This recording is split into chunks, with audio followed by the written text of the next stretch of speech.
Welcome to the Nova Wealth Show. I am your host, Amy Novakovic. And I'm Jim Novakovic. We're a husband and wife team and co-founders of Nova Wealth Management. We also teach you how to build wealth, advise you how to keep it, and how not to get taken advantage of. So let's get started.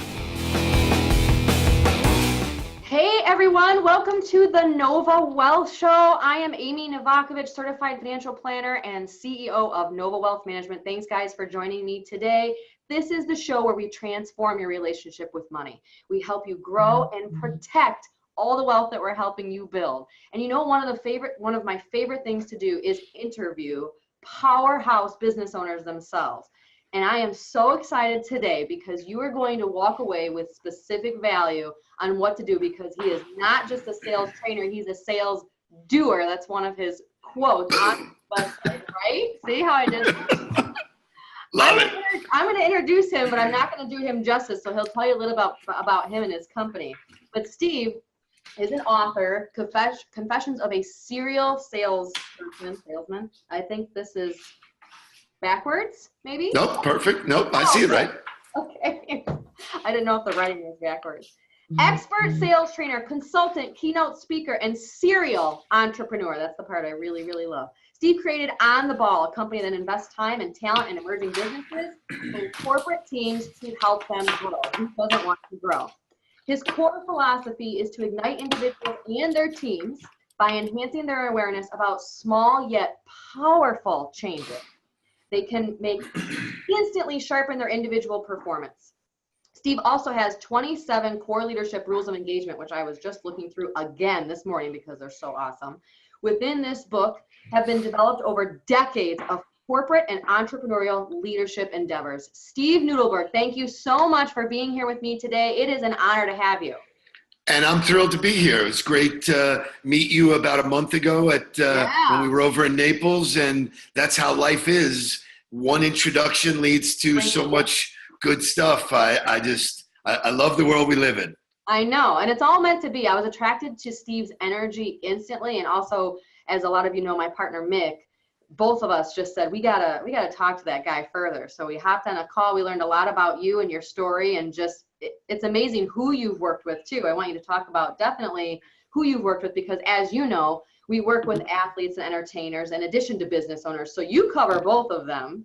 Whereas a lot of it's been a cool ride. Yeah, it's really you know, when I look back at it, it's sometimes overwhelming watching the ESPYs last night. Right. When Jim Kelly won the award for perseverance, you know, I worked with him in the early days. I helped create his golf tournament that he did to raise money for his son. And so to see him and my other good friend Dan Marino up on stage and him to get an award for battling the way he's battling cancer right now struck a nerve, reminded me of all of the things I did. But, you know, it's just so indicative of the career I've had. I've been able to do good things with good people. And I'm just so blessed. And, you know, I've learned lessons from all of those guys, great competitors. They understand training and discipline. And, you know, so the early part of my career really helped me forge all of the things that happen in your mind that where really success is developed. Right. Well, and that's one of the rules in your book, Confessions of a Serial Salesman. Isn't it like rule number 6, have gratitude, like write down your gratitude, be thankful for what you have and be thankful for who you've met and everything around you, and utilize those tools, right? I mean, we can talk a lot about that, but that's one of the rules in your book. Yeah. So, you know, the rules are, someone asked me recently, they go, Steve, you know, how long did it take you to write the book? And I told them 40 years. Yeah, my and whole they started cracking up. And I said, it's my whole life. It's every person I met, every experience I went through, I pay attention to successful people, and success leaves clues. So to me, that was the compilation of looking at what successful people were doing.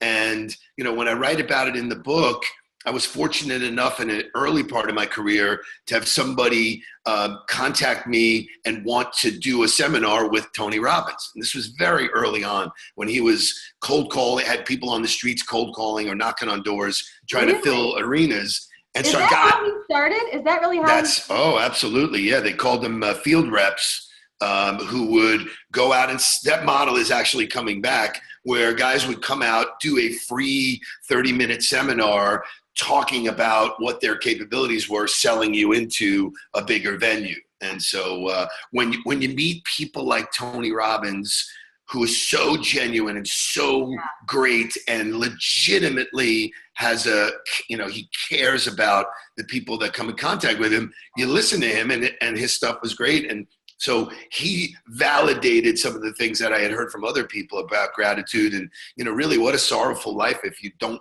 have anything to be grateful for. It's because there's so many people who have it worse than us. And, that was part of what Jim was talking about last night, is that, hey, don't have a pity party for me. There's people who have it worse. I'm a fighter. And so I love all that. And what you learn is that the universe really does pay attention to what you're thinking. And if you wake up in the morning and have gratitude, for me, I travel fairly often. I love getting up and running in all the different cities that I'm in, and looking at the architecture and smelling and just appreciating that, like, wow, so I was in New York at the end of last week, and then the beginning of this week I was in Dallas, and it's just so great to take all that in. I was just grateful that I could do it. And those simple things tend to manifest in much bigger things to be grateful for. For sure. I totally agree. And it's tough for me because I do a lot of financial planning, as you know, and when I'll sit with business owners and try to do cash flow projections and try to dig them out of holes, or try to get them in the right direction and on the right path. And a lot of it is here. I can sit and run the numbers and crunch the numbers and tell them what they have to do and what the numbers say, because numbers don't lie. But ultimately, again, something else that you say, success is a choice. So they have to make this choice. So what would you say? I have to ask you this first question. Good. Yeah, that's a good question. That's a really good question. So for me, in my early career and becoming an entrepreneur, when actually that word didn't even hardly exist. I mean, nobody really knew what an entrepreneur was. Now it's a big sexy buzzword. But for me, I was under the impression that I needed to be good at everything. I'm the boss, and I need to do everything that it takes to run this business really successful. And the epiphany for me, and what was a big part of success, was I wasn't good at the number side. I was really, really good at the people side. I was really good at the creative side. I had vision. People would follow me. I could build sales teams, lead sales teams, do all of that.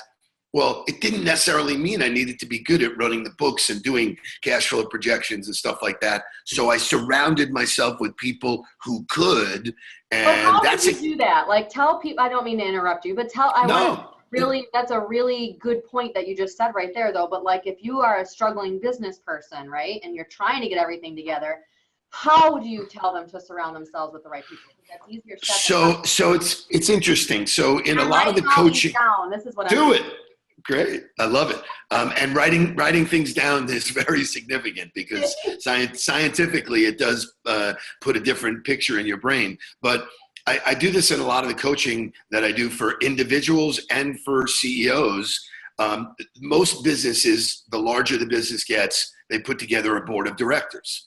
And the board of directors are people that are like-minded usually, and there to sort of hold you accountable for the progress of the business. So you can also do an advisory board, right? Too. Well, right. So you present projections, and then every quarter you meet with the board to go over those projections. I recommend, no matter what size business you are, you're still the CEO of your own life. And so you should have a group of people that hold you accountable and could give you advice. And so I was fortunate. I surrounded myself with good people all the time, and they would tell me, Steve, you're not good at the numbers. Get somebody in there who is. And so, the advice is all around if you're willing to listen to it. But what most people do, and again, this is a generalization, but what most people do is think that they have to fight the battle themselves. And why would you do that? I do it. I mean, I know sometimes it's so when you're a control person, that's just like what you know. Right. And that's part of being successful, is getting out of that comfort zone and sometimes doing what you don't know. One of my favorite entrepreneurs, a guy named Warren Struhl, I'm in a bunch of different deals with him. Okay. He has this saying, and I think I write about it in the book, no matter who he meets, he asks them questions. Like if he's about to invest in a business or get into a category, he calls up everybody he knows and he says, teach me whatever you know about this space. And people are very open about sharing their experiences, sharing their wins and losses. Well, people like to talk about themselves too. I mean, come on, a lot of people, especially if they're successful, they like to help. They like to do it. It's the number one question I use when I open up any new relationship. I say, hey, just tell me your story. What's your story? Yeah. And people give you all the clues of who they are, what they think of themselves, what's important to them. And so, for me, again, I think it was important early on in my career to find somebody that was like me, had an entrepreneurial spirit, but I call him my consigliere. I took that out of the Godfather movie, which, he's my Tom Hagen. I go to him with everything. If I want to buy shoelaces, I ask him. His patterned response is no. And then we go from my yes and his no to something in the middle that is generally the decision that we wind up with. And I defer to him often, and because my inclination is to be more emotional and to be, yes, let's do it. Let's dive in the pool. I don't know how to swim, but I'll figure it out. And he's much more, let's do this right. Let's be smarter. And clearly the bigger the businesses get, you got to be careful of those kind of herky-jerky moves. But, the reason why I call the book Confessions of a Serial Salesman is I've always been the guy in any organization I've been in that figured out how to sell stuff. Yeah, and so it's talk about that for a minute, because you say you're not a sales trainer, you're not just a sales trainer, you're a sales doer. Explain to everybody what you mean by that. So over the recent year or two, I've noticed on LinkedIn, everybody is an author, everybody is a speaker, everybody is a trainer. Even if you spoke to the PTA, you're a speaker, and that's fine. But what I found was, and this is not everybody, but there are lots of people who are giving advice who are not qualified to give advice. Oh. Certainly in your space, they're just not. And so I see people giving sales advice when they've never sold anything.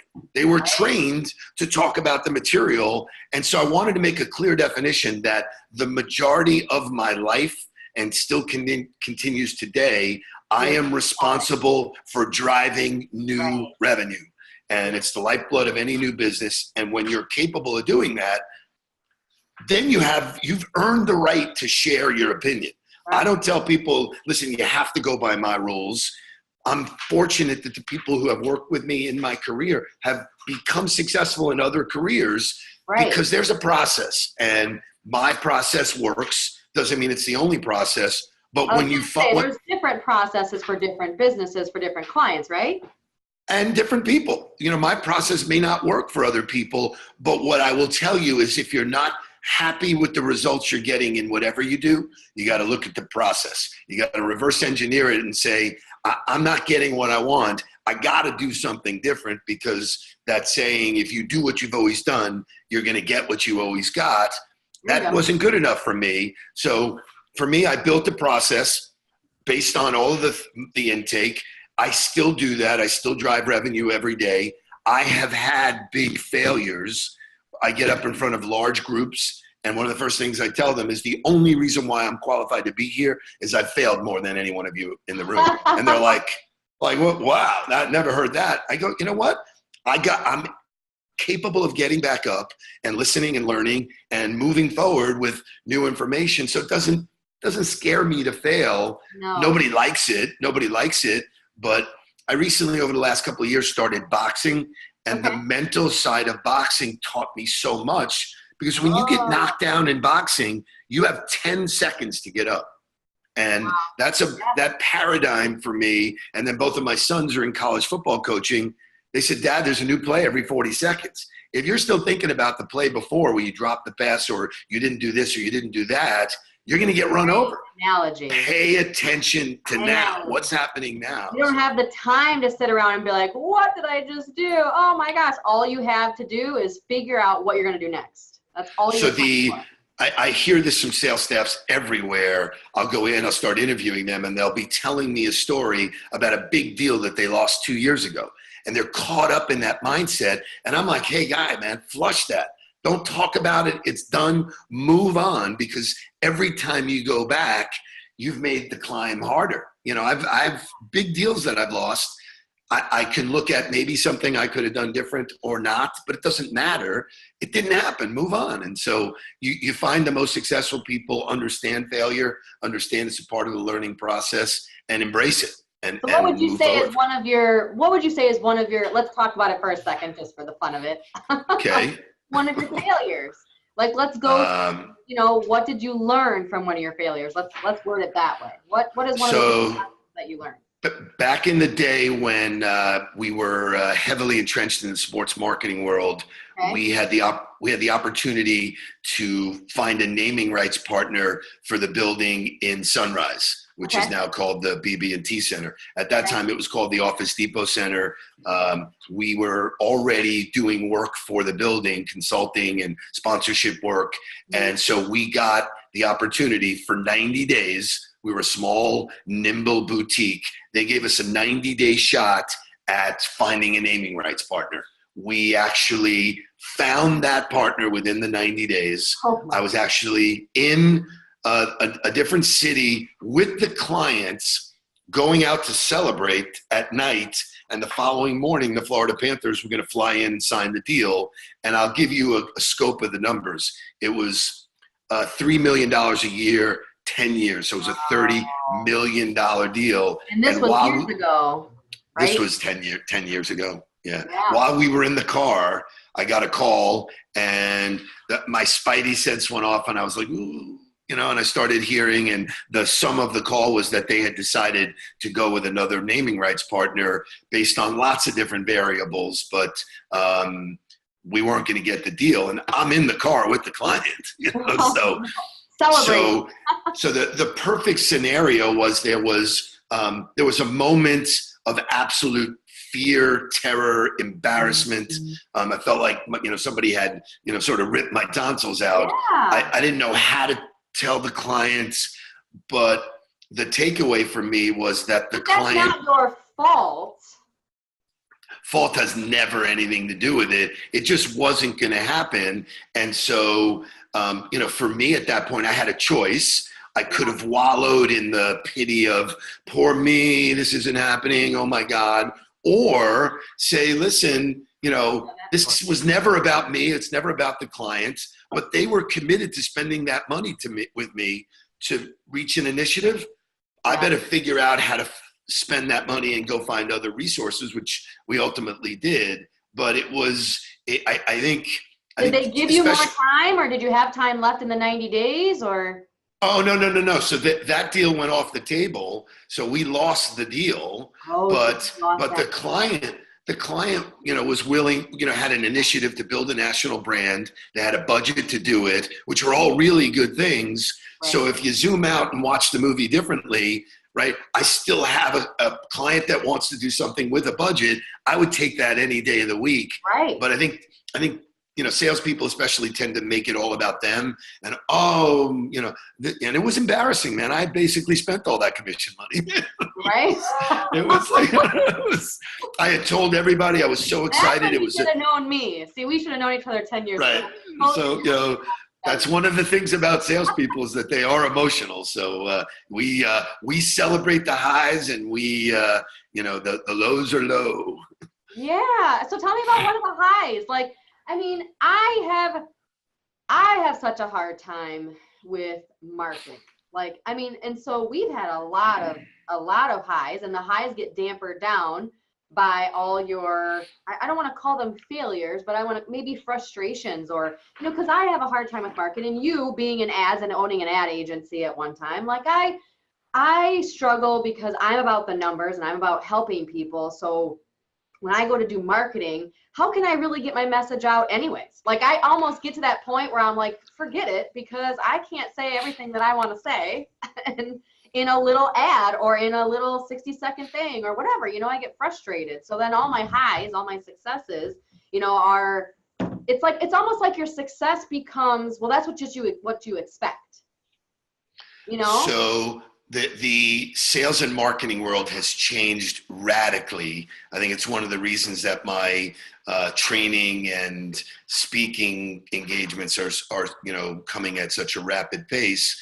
because I think the onus has shifted from companies marketing to people marketing. And so no longer, like, I'm not buying the name on the door, whether you're a big company or a small company. The buying decision starts happening the first time I meet you. You bought me the minute I walked in that room. Right. That opened up the possibility for so many other things to happen, which is what I don't think business owners and salespeople and business professionals understand, that the personal branding side of things is so significant, much, much more valuable now than at any time in the past, and certainly much more valuable than traditional marketing means, because marketing is cluttered. There's a lot of messages coming at people. And ultimately, if you know me, like me, and trust me, it doesn't really matter what I do. We're going to get engaged, and I'm going to be able to either service a need of yours or refer you to somebody. And that's how I built my career from day one. I've really never sold anything other than myself. And I'm proud of that, because it doesn't matter what category you're in. If you could pick up the phone and call somebody and say, hey, we did business 20 years ago.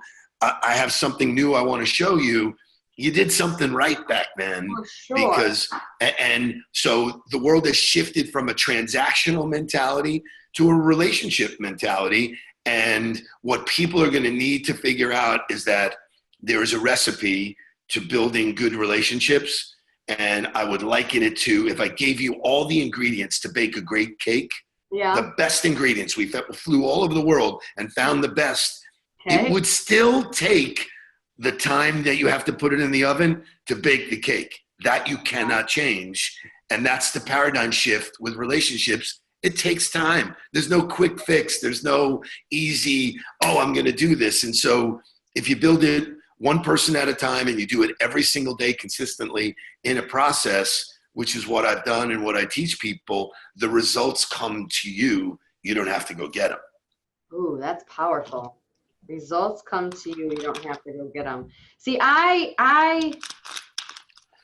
in our business, again, as you know, and we're going to get into just 1 second on advice that you would give to people on how to make more money, because that's ultimately what we do in this show. But in our business, there's a lot of people that you shouldn't trust. And I know it's probably the same in your business too, and in the attorney business, and in the, whatever, in every business, there's a lot of people that you shouldn't trust. What advice would you give to people? Because I know I did a whole podcast with my husband on this too, on how to know what advisors to trust.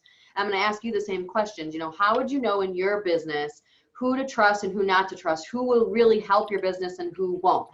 Give some people some tips on how they know who to hire. So I can relate that to my own experiences and sort of give you, my thoughts. You develop what I call the spidey sense, which is when you meet people, you either get a good feeling or you don't. It's what they call gut. Your gut never lies. And what people do is fly past that initial, something doesn't feel right. All the warning signs are there. They fly by it. And at some later part in the relationship, they go, I can't believe this person did this to me. Right. You knew it day one. You knew it the first day, but you didn't pay attention to clues. So I think the first buying signal is, how does somebody make you feel? If they make you feel uncomfortable, for whatever reason, there's no reason to trust them, especially with your money. So, these kind of examples happen in sales all the time. Salespeople spend way too much time with people who don't have a good feeling about them and are just afraid to say no and don't want the burden of saying no. So they hang out. They don't like the comfort. Exactly. Yeah. So that mindset happens in every walk of life. You go sit down at a restaurant and the waitress or waiter comes up, whether it's going to be a good experience or not. So you can tell. You can tell. And so the quality of that experience is based on all of the parameters and how you feel about that person. I've been in great restaurants where the meal was but the service was off the chart. Yeah. Fantastic. That's what I bet on all the time. So I don't need an advisor that has all the answers. I need an advisor that makes me feel good about my choices, my understandings, my world, because that's what's important to me, not your world, my world. So I need you to invest yourself in my world and say, okay, Steve, I'm looking through your lens and I understand what's important to you, and here's how I can help you get there. I don't think advisors in every business do that. They always have their own agenda. For sure. Well, it's not even their own agenda, but their company's agenda. They'll have like a great looking sales piece and it's not genuine. You know, it's not even from them to the person, to your world. It's just, look at how great, look at what we have and look at how great it's done. And this is why it's great for you, and not relating it to them in their own situation. So, you know, again, we do talk in this show about how to help people grow and make money and protect it. In your business, I'm sure you've seen where a lot of people make the wrong decisions and lose money that they've made. Like maybe they build wealth, and I always say it's much easier to lose it than to make it. So how do you coach people, like in your business, when you're talking to them, when you're training them to ultimately sell themselves? You know, how do you prevent them from making the wrong financial decisions, or do you not get involved in the financial decisions? I got to think with sales, I mean, it's directly related to finances. So you got to at least talk about it at some point. It's an interesting question. When it comes to personal finances, I generally speaking steer clear of that. You know, my role is, you know, what's the goals and objectives of your business? You know, what are we going to say? When are we going to say it? Who are we going to say it to? How many times are we going to say it? You know, all the processes that lead to what I call more at-bats. And I think part of the problem with many consultants is that they promise and try and over-deliver. I stay very, very straight and narrow in the silo of creating sales growth. I know ultimately I'm very confident that when I get involved, I can help somebody grow sales. And at the end of the day, that's all I promise. And then that's all I deliver. So I get asked because of, you know, the influence that I've created. I get asked all the time, hey, what do you think? And what do you think? And I have people that I like to recommend that say, hey, listen, if you want another perspective here, talk to Amy. I met her. She seems to have her act together. This is, you know, they're doing some good things. You should talk to them, but that's not my lane. And I think for me, staying in my lane has really, really been a productive way to grow my own business and, you know, and beyond. Sure. That makes perfect sense, because that goes back to what you say, surrounding yourself with good people. I can't do everything. You can't do everything. Impossible. So it's impossible. So you can't possibly take on everything, you know, like, so if you have an area of expertise that you just happen to know the good people because you've done the right things and built the relationship with the right people, then you go that route. I mean, that makes perfect sense. So the real takeaway there, and the main reason for my success, is I built my net worth based on my network. So I have go-to people that for whatever I need, I've already developed that relationship. So nothing is blind, nothing is coming out of the blue. And people know that about me, and they know that about other influencers. So you become a value-added person to any organization if you have a go-to person. Hey, we have a new initiative. We're trying to build a brick wall. Hey, you know what? Here's 2 people you should talk to. Bam, you know. Right. And all of a sudden people go, well, how did you do that? Because that's the value of the network I created. And I tell people all the time, I go, God forbid if somebody in your family got sick, don't you want to know the top physician in the space? Sure, right. Well, so, you know, wealth comes back to you in a lot of different ways. It's not only money. So for me, it's about, I can go to any game, to any restaurant, to any place I want to go, because I've done the homework and the legwork ahead of time to develop relationships with people who can take care of me when and if I need to. And I've never abused it. I've always offered to pay. You know, when you're in the athlete world, you know, everybody wants something for nothing. Oh, sure, I'll get you 4 tickets to the Super Bowl. Why not? You know, like so. Yes, I know. Oh my goodness. So one of the things I always did early on was say, hey, listen, this is important to me now. I'm willing to pay and I'm willing to accept no. And so, I've developed that relationship. So would you say, do you develop relationships first or get your sales process right first? Which comes first? Oh, develop relationships. It's all about the people. It always has been. Everybody around you will validate that. It's the favorite part for me. The people I get to meet and talk to, some of the biggest deals I have ever been involved in are because I had a conversation with somebody on a plane that nobody else would have a conversation with. And I didn't have a conversation about features and benefits of my business. I had a conversation about who are you? Hey, where are you coming from? What are you doing? What were you doing in Dallas? And all of a sudden you play the connect the dots game. And if you build enough quality relationships, you will be successful no matter what you do. It's just my philosophy. I've lived by it. I have a very rich existence. My reputation is really key and important to me, and I protect it. So everything in this business. Yeah. Well, I always say your credit is your reputation too. Like it's all about reputation your whole life. It's all about reputation. Damage, it's hard to go back. So would you say, because you are successful, I'm going to ask you a semi-personal question, but because you are successful and because you have a great reputation, and I deal with this all the time with clients, how much do you put back into your business versus how much do you save? Over time, when you have been growing your businesses, when you go through the ups and the downs, you're laughing.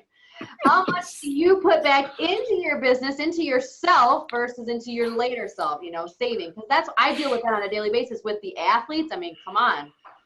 Oh, how much do you spend put back into your brand? It's a great question. So for me on a personal level, I've done a lot of great things in my life. Being married was not one of them. And so I have been married and divorced 3 times. I have wonderful children from each of those. Great. I've earned their respect because I took care of each of the women that I was married to, and for whatever reason owned my share of why it didn't work out. And there's always a story behind it. But as the product of, if I didn't have the right planning, I could have never lived the life I lead and go through 3 divorces. It would be financially devastating. It was devastating as it was. It's devastating once. I've been divorced once. I mean, it's tough. Well, yeah, it's my boys look at me all the time and they're like, Dad, you did this 3 times? I know, right? We thought you were a smart guy, But that's the real part of life. And what I taught. What I took on myself and what I took on my boys, taught my boys is that, I made that bed, I got to sleep in it. And so it was my responsibility. I did what I needed to do. And so I've always been able to build enough wealth to take care of those. And I'm 58 years old. I live an awesome life. Could I be wealthier? Did I have more wealth that I gave away to? You shared it. Yeah. You shared it. You know what? And I don't look at it with any regret because this is who I am and what I did. But for your sake, to answer the question, it was all planning about how to manage through financial crisis. And I needed a professional to do it. I highly recommend athletes do it for sure. And there are lots of people in your space where the model is broken. I think you guys have kind of cracked the code and sort of, from what I've seen and what I've heard, have done a great job of really, really developing, a plan that can work for people. But unfortunately, I know a lot of athletes that got taken advantage of.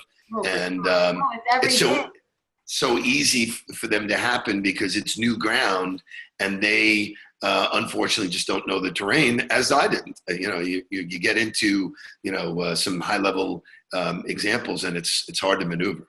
But what people don't even realize is it is very doable with planning, with trust and things like that. I mean, you can actually protect yourself in a lot of ways, which is why I say in this show we try to help people once they've grown it to protect it, because it's so easy to lose it. And divorce is one of them. Seriously, I mean, there are so many ways to lose it, but getting taken advantage of is a huge one, and especially in my business. But especially too in sales, a lot of a lot of negative connotation goes with the word sale, you know? How do you get past that when people say, oh, sales, oh, I'm not a salesperson, you know, oh, I don't sell, or, you know what I'm talking about, the negative connotation around just being a salesperson. How do you get past that? Yeah, so I think you're right that when people mention a salesperson, the used car guy comes to mind, where it's, pressure and tactics, and so I believe that there is a cycle of what the sales process looks like.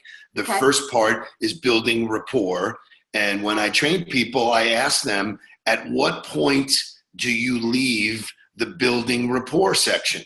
And I get all kinds of answers. And the right answer is never. You never leave it. It's always. And the sales that go bad are the ones where you have not built enough equity in the relationship to start talking about business. They just jump, because every salesperson, or this is the old school mentality, is all about, I'm going there to sell them something and get them to pay me. And I don't believe that's how you gauge a good meeting. When I sit down with somebody, if I meet somebody I like, we may never do business together. And I write about this in the book. There's a gentleman who did not do business with us, and today, 25 years later, still refers me business all the time. Oh my God. See, you make the right impression one time versus making the wrong impression. When I was in the cell phone business, we were one of the pioneers of building the cell phone business. It was a great career. I learned a lot. Cellular? Yeah, it's correct. Right. And we were well known. I got to speak nationally at that time about growing that business. It was like the Wild West, but I trained my people not to sell phones, which they would go, like, what are you talking about? We're in the phone business. What do you mean? I said, I want you to sell the opportunity that when they want to buy a phone, I'm one of the choices. And that's a completely different paradigm, that, again, you talk about the patience factor. I'm willing to build it. And if you do the right thing over and over and over again, you look at the greatest teams in football, they don't go to practice and just go, okay, what are we going to do today? They do the same things over. There, the week before the Super Bowl, they're practicing the same thing. So that's what great salespeople do. The top 1% invest in the process of bringing enough people into the pipeline so that the rest takes care of itself, and you don't have to sell anything. The opportunities will come where you'll get an audience and you'll win the ones you're supposed to win. So that's so funny, because that is very different from other sales tactics out there, as you know. I mean, there's a lot of other people that say it's all about the sale, and you hammer the sale, and you talk about the sale, and you call, and you hit the list, and you call. You know what I mean? Like, it's so different. That's more what we do in our business. That's more what I relate to, is you build the rapport and you sell the opportunity. And it's like, hey, not every person is going to be the right fit for us, but if we're the right fit, I'd love the opportunity. It's like, it makes perfect sense. So if you speak to salespeople that do it that way, they're miserable. I'm not miserable. I love what I do. I'm respected by my friends. I'm respected by people that don't buy from me. That's fine, because I'm not willing to sell you my self-respect. It's not for sale. I am who I am. This is what I provide. I know if we get involved, I'm going to produce the right results for you. So I don't need your approval. I'd rather be friends. And if you see value in what I do, I'm also not the cheapest. And I tell people that freaks other people out. I walk in and start talking to somebody. They go, hey, you know what? We heard you do sales training. We'd like to talk to you. I said, before we get started, let me just explain to you, I am not the cheapest guy to go to. And the other people around are like, you just told them that? Yeah, because I'm not the cheapest. If that's what's important to you as a buyer, we'll never get along. Let's just get that out of the way. We don't have to go down that road. There are people who are willing to pay for value. It's just like you. You know what you do. There's a cost. You need to get paid for what you do. The minute you do it cheaper. I better make my own value. I better make my own fee. Otherwise, it doesn't make any sense. There's a reason why. That's exactly right. The idea that I don't push people to buy, I lay the value out there and then they make the decision, is a completely different buying process, to your point, but one that's much more comfortable, much more professional, and I win when I'm supposed to win. And I lose more often than not. But guess what? That's what I signed up for. Right. I signed up for that 7 out of every 10 times I'm going to fail. Yeah. But the baseball players who do that go to the Hall of Fame. Hey, is that not the truth? Okay, I'm going to recap here. Ready? Okay, wow. I started. Holy cow. Wow, that's unbelievable. Is it backwards? Because I'm seeing it as backwards. No, I see it. I can read it. I think results are, I can't read it real well, but I can, you know, it is. My writing. It is legible. It isn't legible. But success leaves clues. That was the first thing that you had said. Have a group of people that hold you accountable. I love that. You don't have to be good at everything. Man, I learned that the hard way. That's for sure. I'm still learning that, by the way. Look at the process, because the process you mentioned over and over and over again, it's the process. Results are from consistency. You're not going to get a result unless you're consistent. Get more at-bats. You coined that phrase, get the more at-bats, because you can't obviously get results if you don't get more at-bats.